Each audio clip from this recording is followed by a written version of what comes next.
Truly, God is faithful, and it's always been our desire to worship Him in spirit and in truth, as He always been faithful to us. Amen? Let us all bow down and pray. Heavenly Father, once again, we come before Your presence, O God. Salamat, O Diyos, sa iyong pagpapala, Panginoon, sa pagkakataong itong muli, Lord God, na magsama-sama kami upang kami sumamba sa matamis mong pangalan, Panginoon. Ay yung kabanalan nawa ang siyang mamutawi sa aming mga puso't isipan, sa aming mga labi, Panginoon. At narito kami, Panginoon, upang sambahin ka, purihin at dakilain, Panginoon, sapagkat ikaw ay tunay na Diyos na mapagmahal. At kami nagpapakumaba sa iyong harapan, Panginoon. Ikaw lamang ang siyang itatanghal sa aming kalagitnaan. Hold us, O God, today once again, and open our hearts, our eyes, our ears, as we listen to your word, Panginoon. Use me, Lord God, to bring your message today, and your name be glorified, as you'll be exalted, O God, once again, in today's message. In Jesus' name we pray. Amen. These verses that we have read is very remarkable sa buhay ng mananampalataya. Amen po? And we used to hear obedience, the word obedience in the Scripture. In fact, obedience as an act of worship will always be the central theme throughout the Scripture, demonstrating the true worship, which is not confined only to the rituals or ceremonies that we used to do, but in expressing of life committed to following God's commandment. Amen po? Parang napakatahimik natin ngayong araw na to. Napagod ba kayo sa mahabang bakasyon? 2 days off? 3 days off? And you see, on the other hand, disobedience is the very first sin committed by human against God. And of course, the point behind of this is being doubtful against God. Amen? The very force of committing this was the devil to instill in the mind each one of us, from a very lie of the devil, for us to develop the doubtfulness and causing disbelief and eventually weakening our faith and worse, losing our faith at all. Ang pakaganda nga ng conversation namin ni Brother Jess and Sister Junel kagabi. Almost 12 na pala yun. At hindi sila inaantok, hopefully, sa madami kong kwento. And faith is very essential to life of a believer. Faith is the central point of Christian doctrine in the Bible, serving us to become the foundation of every believer in relationship with God. And it is through faith that individual are justified and sanctified and ultimately receive the promise of eternal life. As the Scripture says, without faith, it is impossible to please God. That is Hebrews 11:6. Faith is the foundational element in the relationship between humanity with God. And the concept of faith is central throughout the Bible. As the phrase, and without faith, is significant in the Christian context, emphasizing the essential nature of faith.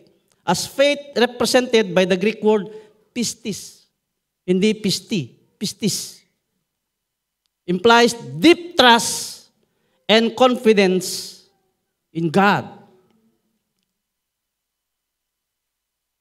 You see, ang buhay ng mananampalataya, ang target ni Taning, ano po, ang ating kaaway, sa bawat mananampalataya katulad natin, ay yanigin ang iyong pananampalataya with this half-truth na sasabihin niya sa'yo.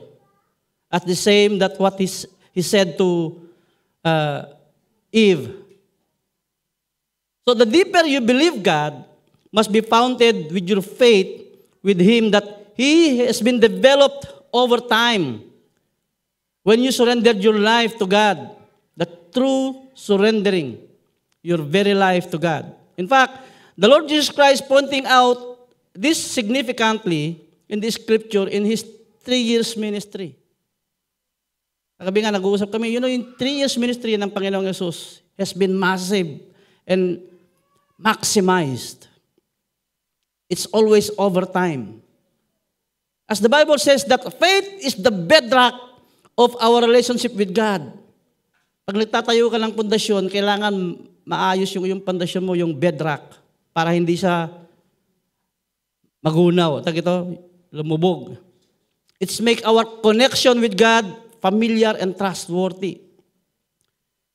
Faith goes beyond mere belief. It is a deep conviction and trust with God. Our faith in the Lord Jesus Christ is rooted in the confident hope that He who He is, He says that He is. Amen? And that He will do what He has promised. It is through the unwavering faith that we can navigate the challenges of life and find strength in the midst of adversity, knowing that God is faithful to His words. And this is where we can find those, yung mga taong nauna sa atin, yung mga sinaunang mga tao na babasa natin sa Biblia, na kung saan, ang mga mananampalatang yaon na nai-record sa Biblia, ang siyang nagbibigay ng inspirasyon sa atin mabuhay ngayon, along in our journey as in our Christian life, that they had been true and they've been faithful to God, even what have happened to them. And there is where we can find those people na kung saan hindi naging madali yung buhay nila, but then they kept faithful to God. You see, the true faith in the Bible is an encompassing trust and confidence in God's nature. His promises, His divine plan. It involves a holistic integration of belief, trust, and reliance on God's character that evidenced by a life of obedience and submission. As Hebrews 11:1 framed faith as assurance of all things that we hope for in conviction of things not seen. As biblical figures that we have seen, Abraham, Moses, David, and many more, exemplifies true faith through their unwavering trust and steadfast obedience in God's directives despite uncertain circumstances. Meron ba tayong pinagdadaanan ngayon? Of course, marami. Amen? That's why the depth of faith leads us to have this transformative personal being and our spiritual growth. It's highlighted the numerous scriptures narrative. Kaya lagi tayong bumabalik sa Biblia and learn more about all profound effect as this enduring significance in biblical history. It's proven, my dear friends. And we kept telling you in this pulpit to keep reading your Bible as part of our journey in our Christian life, as this will nurture our spiritual development as more significant effect in our lives, especially facing daily battles. Sabihin mo sa kasama mo, you are facing daily battles. A struggle in life will be there. Hindi po siya nawawala. That's why faith is very essential. As we read Hebrews chapter 11,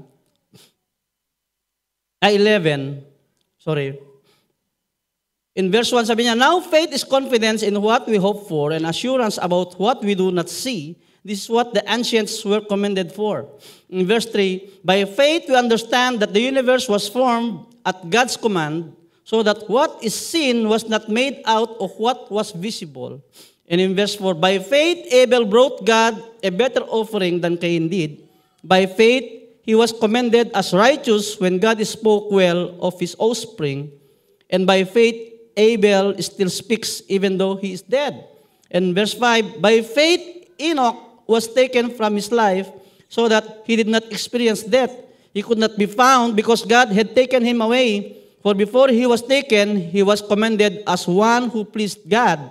And without faith, it is impossible to please God, because anyone who comes to him must believe that he exists, that he rewards those who earnestly seek him. And in verse 7, by faith of Noah, when warned about things not yet seen, in holy fear built an ark to save his family, and by his faith he commended the word and became heirs of the righteousness that is in keeping with faith. And in verse 8, by faith Abraham, when called to go to the place he would later receive as his inheritance, obeyed and went even though he did not know where he was going. And by faith he made his home in promised land like a stranger in a foreign country. He lived in tent as did Jacob and Isaac, who were heirs with him of the same promise. For he was looking forward to the city with foundations, whose architect and builder is God. And by faith, even Sarah, who was past childbearing age, was enabled to bear children because she considered him faithful who had made the promise. And so, from this one man, and he as good as dead, came descendants as numerous as the stars in the sky, and as countless as the sand on the sea. And in verse 13, all these people were still living by faith when they died. And they did not receive the things promised. They only saw them and welcomed them from a distance, admitting that they were foreigners and strangers on earth. People who say such things show that they are looking for a country of their own, and if they had been thinking of the country they had left, they would have opportunity to return. Instead, they were longing for a better country, a heavenly one. Therefore, God is not ashamed to be called their God, for He has prepared a city for them. Sabi nga kagabi, yung si Moises, sa dami ng kanyang pagpapagal, hindi niya narating yung promised land, natanaw niya lamang. But again, he remained faithful to God. Because faith in God is the driving force for a believer to obey and sacrifice before God. In the life of Abraham, we have seen in the Bible how God encompassed the event in his life that being recorded in the Bible is significantly as God allows us to interpret their life's story and inspires us today. Yung pamilya ni Abraham. Because when God first called Abraham, written in Genesis chapter 12, as God called him for a great purpose. And as God allows Abraham to obey him, we have noticed many sacrifices he did as he obeyed. Iwanan mo yung iyong tahanan, pupunta ka sa lugar na hindi mo alam kung ano mangyayari sa'yo. That's faith. And the summary that written in Hebrews 11:8-12, taking up Genesis chapter 12, is what, as God called Abraham, He commanded Abram, A-B-R-A-M pa ang pangalan niya noon, to leave and go to a place and live as a stranger in a foreign country. Katulad natin nung umalis tayo ng Pilipinas papuntang sa inyo UAE, sa akin sa Saudi Arabia, you don't know what will happen. Pagdating ko nga sa Daharan nakita ko yung kanilang airport, parang warehouse lang. Tapos sabi sa akin nung kasama ko, huwag kang lumingon, masasampal ka. Halos ganyan lang ako kasi hindi ka pwedeng mag-eyeball. And yet, with remarkable obedience of Abram, he says, in the Bible is written, Abraham went. With great promise of God. No ifs, no buts. He went. Naalala ko nga yung video sa Kairos, kung sa inyo may nag-Kairos, yung unang video, kung naalala pa ninyo.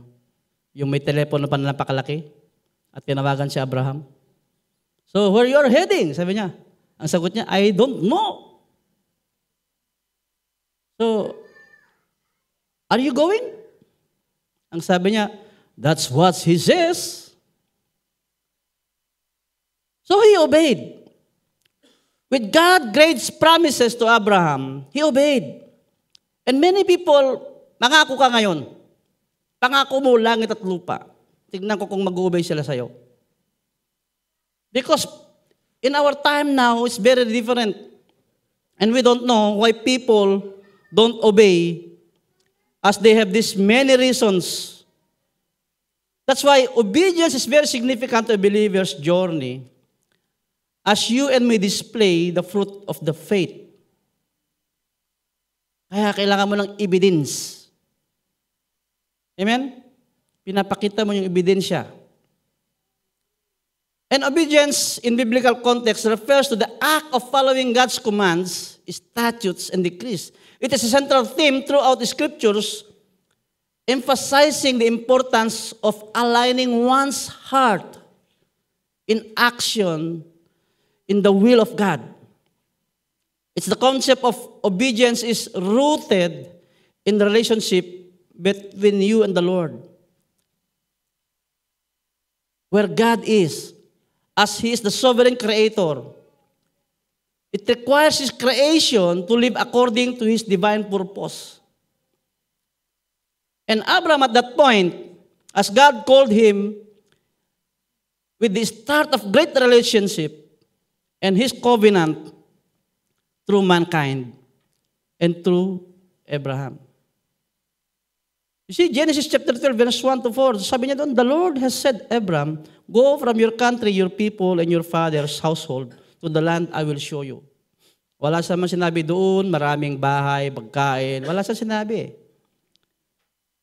But this is the promise. It's more than that. In verse 2, I will make you into a great nation, and I will bless you. I will make your name great, and you will be a blessing. I will bless you, those who bless you, and whoever curses you, I will curse. And all people on earth will be blessed through you. Is that a great promise? So in verse 4, walang kabog-kabog. So Abraham went, as the Lord had told him, and Lot went with him. Abraham was 75 years old when he set out from Haran. Marating ko lang yung 75 na yan. Kakalakan ko na. Manilbihan sa Panginoon. And so, as you notice, his name has not been changed until verse 17. Hindi pa napapalitan ang pangalan niya dito, ha? Kasi ang ibig sabihin ng Abraham later on, we were going to find. When God made covenant to Abraham in verse 17, and that where his name changed. As Abraham means exalted father, and now has been changed to Abraham, meaning father of many nations. One we should highlight here is that when God called you and me, He will show you the big picture, the vision, His promises ahead of you. And as you obey, you will exercise your faith. As you believed Him more than your act. It's more than your sacrifice. It will become your response to God faithfully and putting yourself into worship Him day and night. As in Genesis 17 from verse 1 to 9 says, God made His covenant to Abraham and changed his name to Abraham. In verse 17, when Abraham was 99 years old, the Lord appeared to him and said, I am God Almighty, walk before me faithfully and be blameless. Then I will make my covenant between me and you and will greatly increase your numbers. And verse 3, Abraham fell face down, and God said to him, as for me, this is my covenant with you. You will be the father of many nations. No longer will you be called Abraham. Your name will be Abraham, for I have made you a father of many nations. I will make you very fruitful.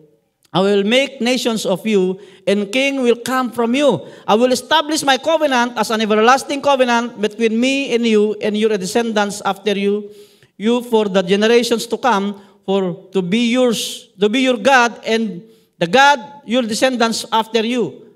The whole land of Canaan, where you now resides as a foreigner, I will give as an everlasting possessions to you and your descendants after you, and I will be their God.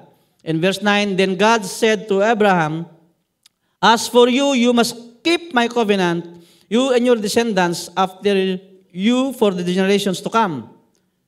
And here, jumping to chapter 22 of Genesis, after 1 year, that covenant. In verse 1 of chapter 22 ng Genesis, sometime later, God tested Abraham. He said to him, Abraham, here I am, he replied. Then God said, take your son, your only son, whom you love, Isaac, and go to the region of Moriah, sacrifice him there as burnt offering on a mountain I will show you. Malamang sa hindi, karamihan ng tatay, pag ito sinabi ng Panginoon, Lord, ba't anak ko pa? Meron naman akong malaking tupa dito ah. Laki-laki ng baka ko.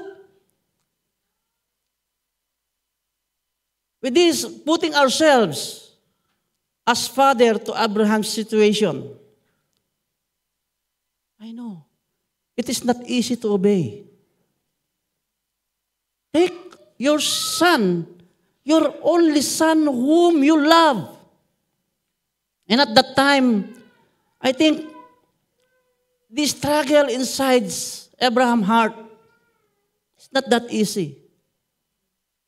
I don't know, and you don't know, if he thinks, should I obey? Should I not?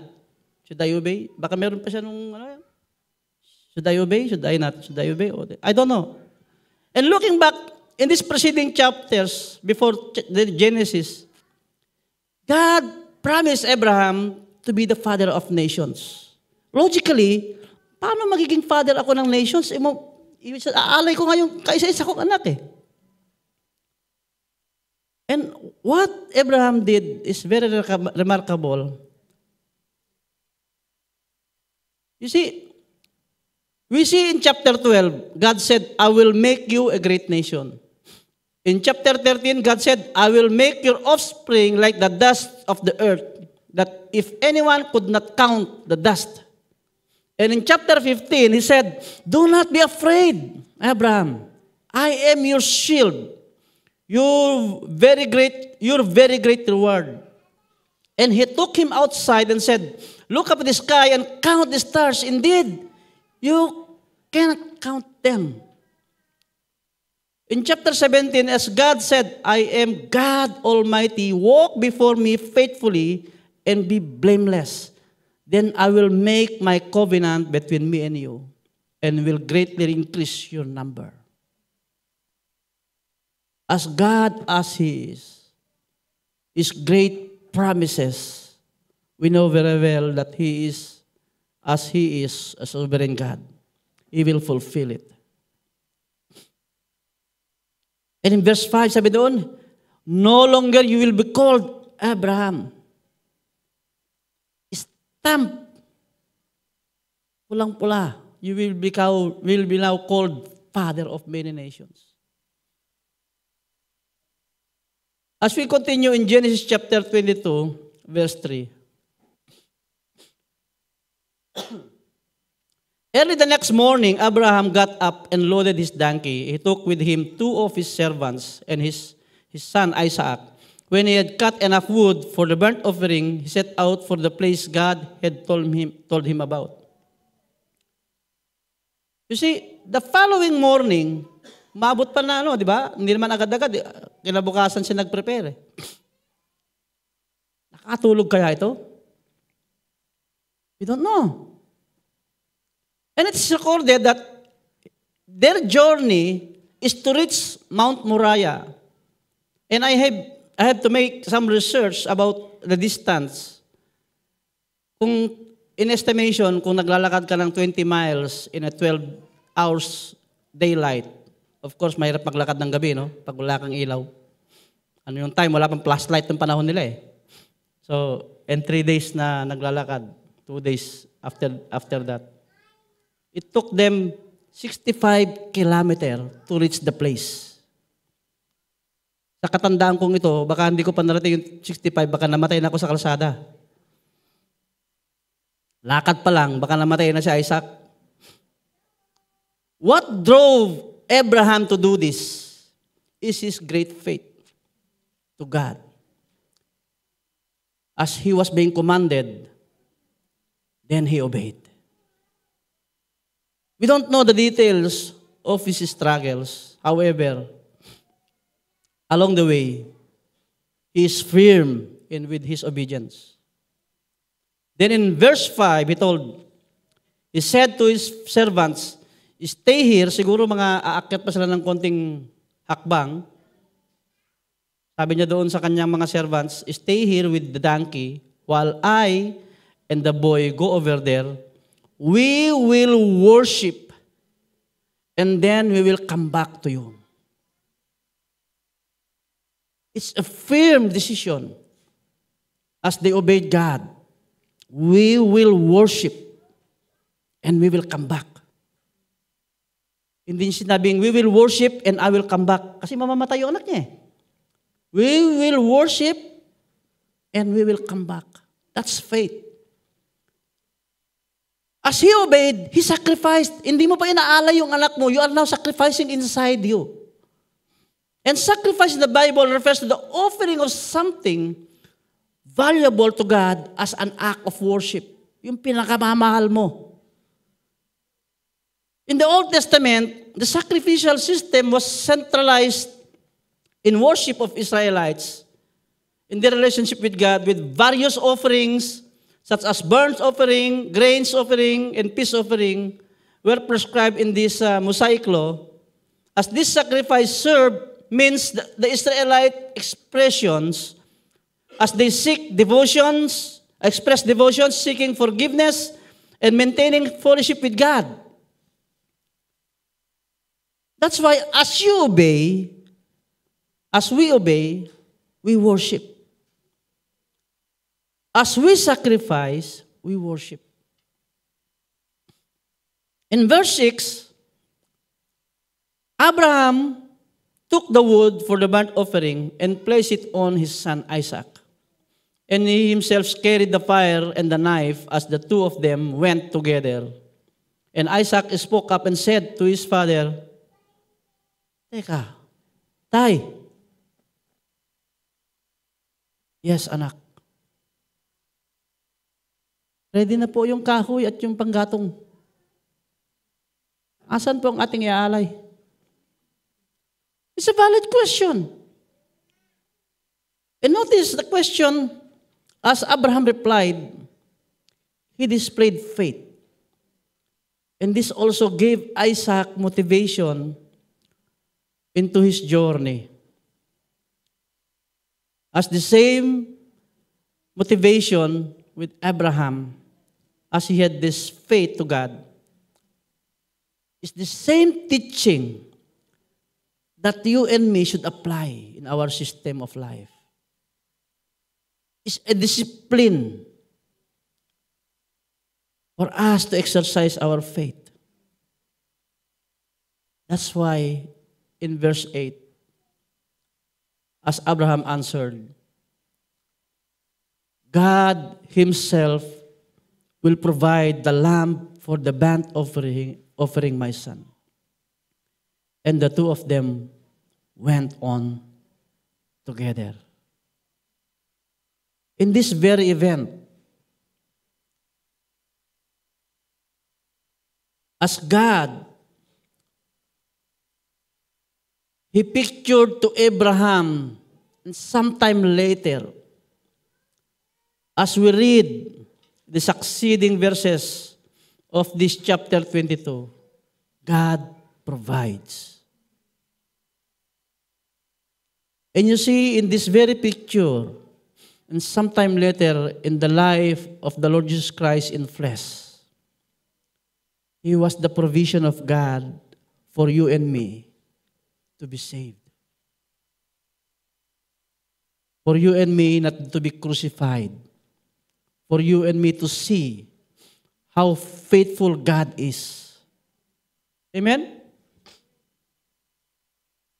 So, if we always meditate this Word of God, especially as we read this chapter and go through the New Testament, it should remind us how God faithful as He is. With all His promises, we should be motivated to read and meditate God's Word day and night. And it will ponder our hearts. Kaya pag magkwento ka, madali mo siyang sabihin kasi nga binabasa mo siya araw-araw. The pointing of God's faithfulness to us is that He sacrificed His one and only Son, died on the cross for the salvation of many. We have many more to know about God. We have to read them. This is what I tell you, my brothers and sisters. Kapag kayo ay namasukan sa isang kumpanya,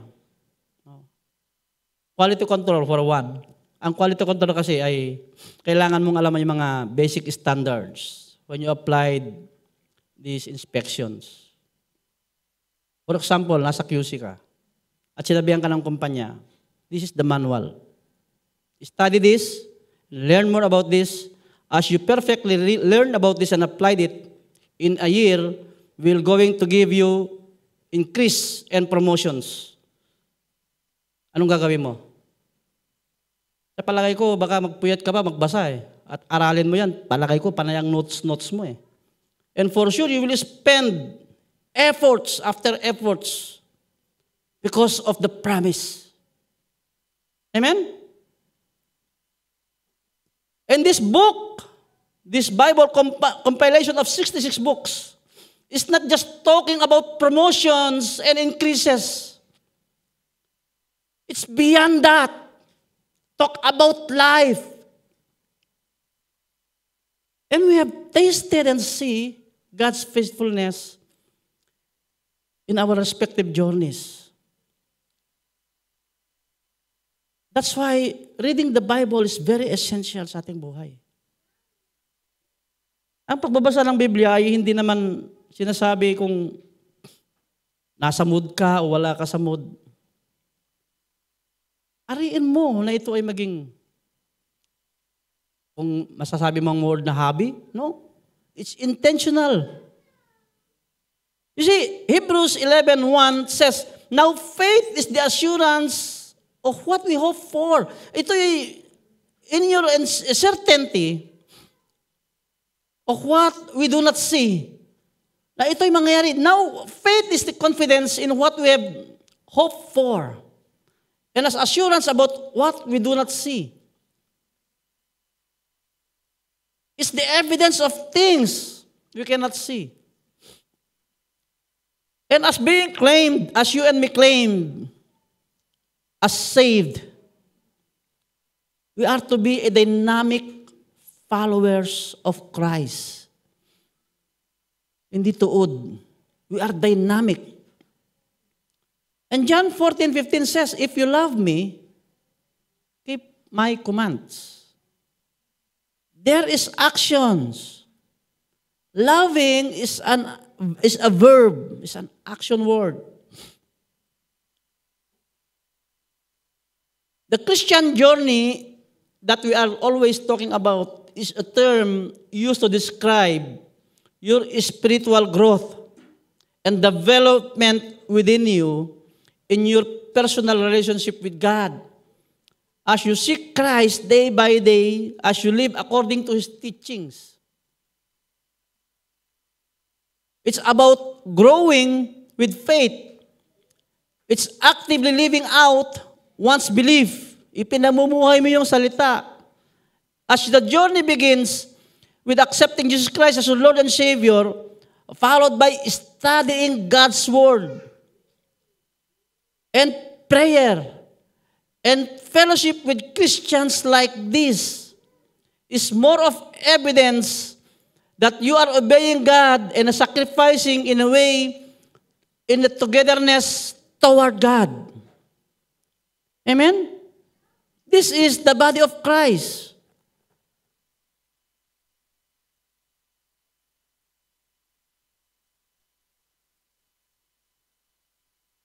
As I conclude, my brothers and sisters, obeying God cannot be done without sacrifice. As well as sacrifice cannot be done without obedience. They go together. Para silang paminta't asin sa ibabaw ng mga fine dine-in restaurant. Hindi nawawala yung isa. It's go along together. Without sacrifice, it's very hard to obey. Without obedience, it's very hard to sacrifice. Although 1 Samuel 15:22 says, obedience is better than sacrifice, but as the entire Bible context, they go together as you exercise your faith before God. Have you decided following Jesus? We have just sang the song. I have decided to follow Jesus. No turning back, no turning back. Kinanta natin kanina yan. And I would like to end up with this story. In fact, there is a song titled, I have decided to follow Jesus. It's written in 1904. A Welshman ventured halfway across the world to India. And he trekked up to the mountain toward a remote villages. Yung lugar na yon na kung saan ay tribal. And as this tribe is famously violent, baga sa kanila yung pagpatay ay bisyo. Yung pagpatay ay hindi siya kasalanan sa kanila, pagpatay ay bisyo. Parang gusto kong pumatay ngayon Parang salita dito. Natutulog to Psst! Saksakin mo na lang bigla. Sa kanila ganun, sa kanila yung buhay. But the Welshman ignored the warning. Even this savage headhunted should have the opportunity to hear about the mercy of God. Isa sa kanilang lipi ay nabahagian ng Ebanghelyo. Ngayon, dahil binago ng Diyos yung kanyang puso, yung kanyang diwa, inakap niya yung tagpo niya sa Panginoong Hesus. Ang pangalan niya ay Nokseng. And his family heard about his enthusiasm of being in a relationship with God. As his family also received Jesus Christ as their Lord and Savior. And the good news was too good to keep to themselves as they shared the gospel with others. Alam mo kapatid, mahal tayo ng Diyos. Si Kristo ang namatay sa krus dahil sa atin. Otherwise, we will doomed to hell. Ganyan sila ka-enthusiasm. Nginginig-nginig pa. Of course, sa village, hindi pwedeng hindi malingid yung ganitong activity. Nagkakantahan pa yan. Baka may bonfire pa yan Dahil nga yung bonfire noon, meron yun, kung cannibalism man sila, meron silang sinusunod na kakainin, di ba? But there, with bonfire, they're shouting, God is good all the time. Irita yung kanilang chief. Galit na galit doon sa tribesman. Sino ba yung pasibuno dito? Asan ang pamilya nito? And when he saw this guy, they drag him. Pinaghihilan nila yan. At dinuro nila siguro yung daliri, kulang na lang bumaon sa noo. Stop following Jesus. As this chief man's very angry. And the tribesman replied, no, I have decided to follow Jesus. I'm not turning back. Of course, the chief priest should be furious. Baka kulang na lang, saksakin na agad niya doon sa kinatatayuan niya As the tribesman replied, inulit-ulit niya, no, I have decided to follow Jesus. I am not turning back. As the chief priest was furious, iparada niyo yung kanyang mga anak. Nakaiumang yung bow and arrow. Really? Yes, I have decided to follow Jesus, no turning back. Pang! Patay yung dalawa niyang anak. of course with his tears, shouting, I have decided to follow Jesus, no turning back. As this chief furiously killed his children, again shouted, tumigil ka. Stop following Jesus. And the tribemen will always reply, though none go with me, I still will follow, no turning back. And the chief priest, with no mercy, pinatay yung kanyang asawa.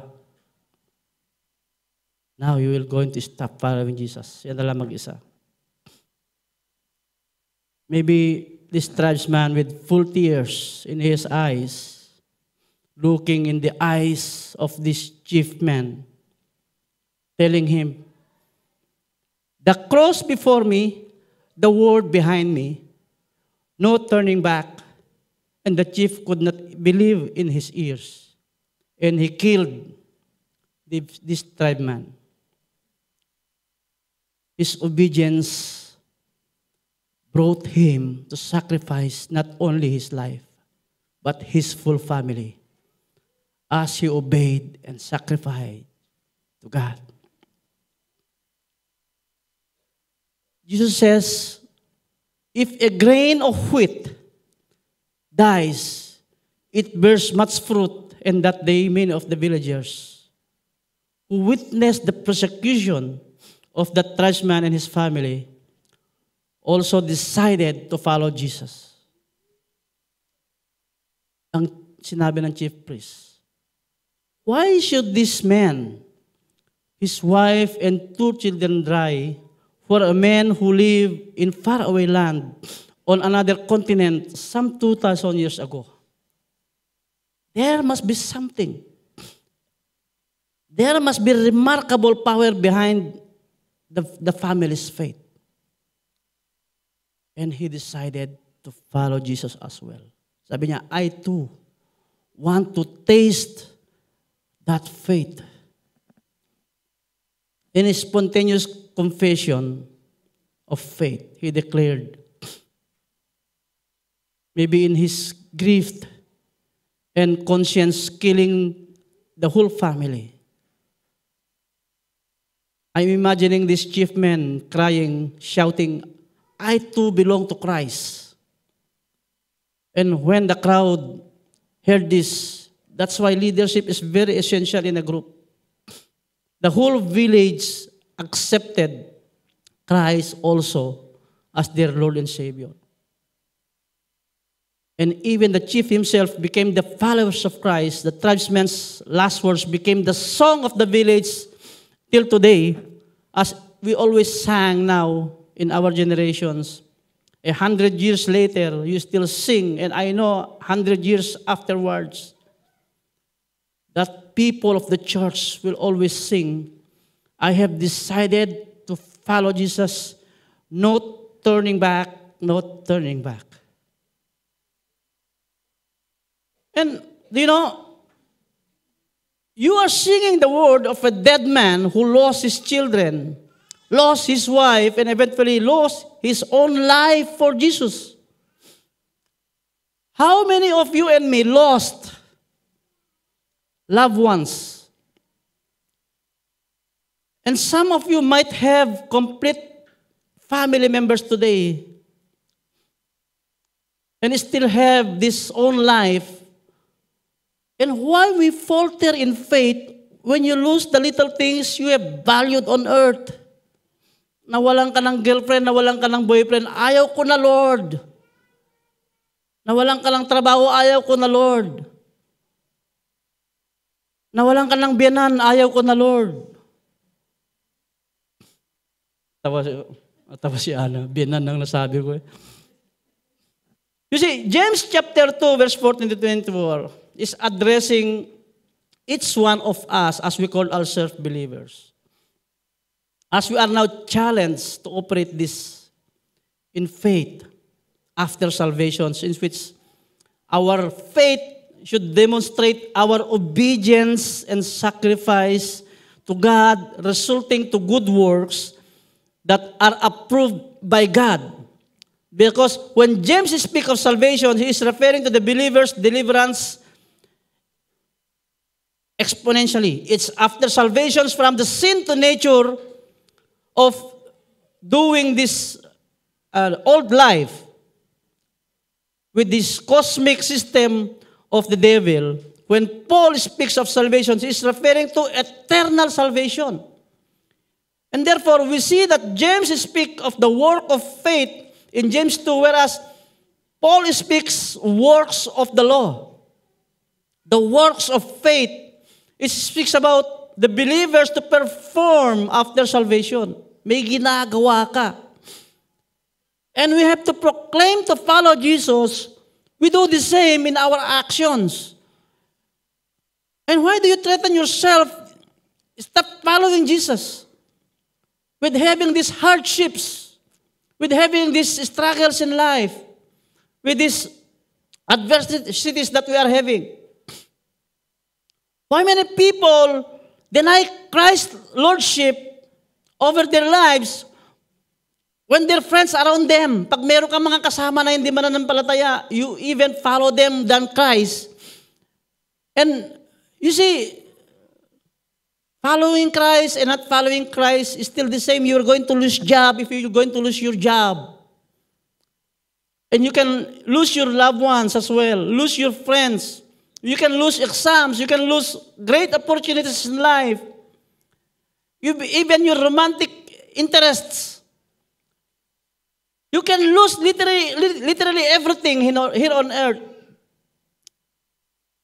But remember Enoch saying and the words that he said when he lost everything. The cross before me, the world behind me, not turning back. Mga kapatid, whether you have decided to follow Jesus now or before, a week after, later of this month or this year, as years go by, remember this remarkable statement. I will be deciding to follow Jesus. No turning back. No turning back. Glory to God. Let us pray. Heavenly Father, tunay nga o Diyos, napakabuti mo, Panginoon.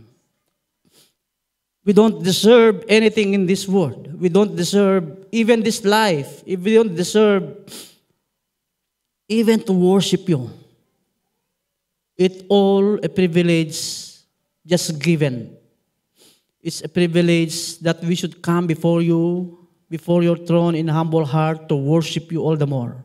Day by day, to honor your holy name and to bring glory to your holy name as you use us. May you allow us, Lord God, to follow Christ, no turning back. And may you bless each member of this church, Lord God, as they proclaim your goodness and faithfulness through their journey in this life, as they will be firm with their decision to follow Christ, no turning back. May you bless each one of us that will obey, O God, with our faith you have given to us, that we will not going to falter, Panginoon. Instead, we will be steadfast before you. We will be steadfast with all these challenges in life, with all these adversities and struggles, that you only be the one to be glorified in every success, in every victory of every believer. That we will come along together in one accord of worship, shouting, Holy, holy, holy, God Almighty. Thank you, O God. May you bless each one of us. May your name be exalted, O Lord, sa aming buhay ahead of us this week. And thank you, O God, for the strength, for the providence, Panginoon. And all this, as you added to us, bring us again next week to honor you as one body of Christ. In Jesus' name, amen and amen.